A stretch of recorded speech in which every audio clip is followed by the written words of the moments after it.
पत्ते हरवला म्हणून पोलिसांमध्ये कंप्लेंट केली होती ना, ते इन्स्पेक्टर आले होते. हा मग काही लागला का सत्याचा पत्ता? अण्णा अरे काय झालंय? ते म्हणाले की पुणे महाड मार्गावर सत्यासारखी दिसणारी एक डेड बॉडी सापडली आहे.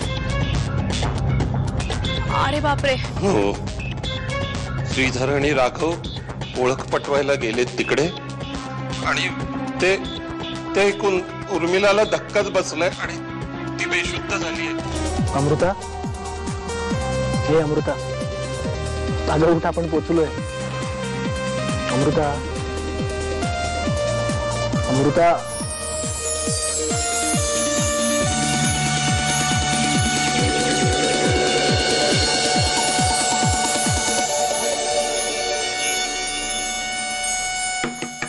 अमृता, उठलीस का बाळा?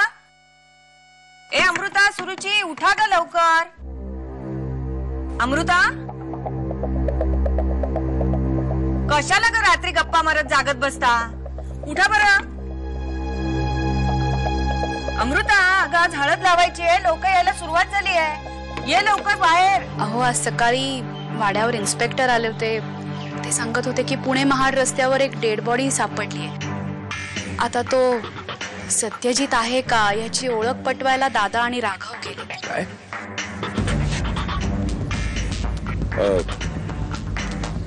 काही मदत लागली तर सांग. हो.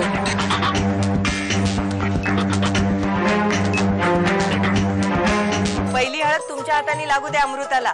पहिला मान तुमचा. एकदा रजिया आपांनी हळद लावली ना की छान शुभशकून असतो, बरं का अमृता? अगं सुरुची, तू का तिकडे उभी आहेस? ये इकडे. नाही, राहू दे. अगं नाही काय, तू तिची बहीण आहेस. दुसरा मान तुझा. पुणे महाड रस्त्यावरती एका तरुण मुलाची डेड बॉडी सापडली आणि सत्यजितचे वडील त्याची ओळख पटवण्यासाठी तिथे गेले. काय? नाही, हे खोटं आहे. हे शक्य नाहीये. हे बघ, मी तुला माझ्या मनचं सांगत नाहीये, मंगलाने मला सांगितलं. पुणे महाड रोडवर एक डेड बॉडी सापडली आहे. सत्याचे वडील तिथे ओळख पटवायला गेले. मी काहीतरी पाहिलंय ताया, ज्याचा संबंध सत्याच्या गायब होण्याशी असू शकतो. जावेद. मगाशी मी बंगल्याबाहेर गेले तेव्हा जावेद दिसला मला बंगल्यामागे. त्याला म्हणाला की याद राहा, इनामदारांच्या घरी कोणाला हे कळलं तर घाट माझ्याशी आहे. मॅडम, काही लोक आले होते आणि त्यांना उचलून घेऊन गेली. कोण होती ती माणसं? काही मुस्लिम माणसं होती. जावेद म्हणून होतं का कोणी? मला माहित नाही, एकच झटपट झालं. बर, त्यांचं सामान कुठे? सगळे इथेच पडलेलं आहे. तो सांगत होता की सत्याला 3-4 मुलांनी धरून उचलून नेलंय आणि ती मुलं मुसलमान होती. माझं सत्यजित जर या जगात नसेल तर मला जगायचंच नाहीये. मला विष आणून दे सुरू. तू असा का विचार करतेयस? मला नाहीच जगायचंय आता.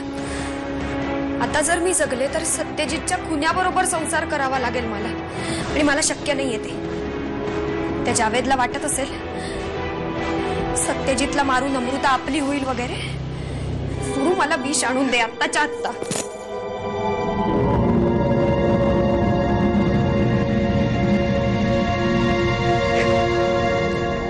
तुला काही होऊ देणार नाही येत आहे. तुला जगायचंय. तुला काही नाही होणार आहे. मी तुला असंच घट्ट पकडून ठेवणार आहे. काही नाही होणार आहे तुला.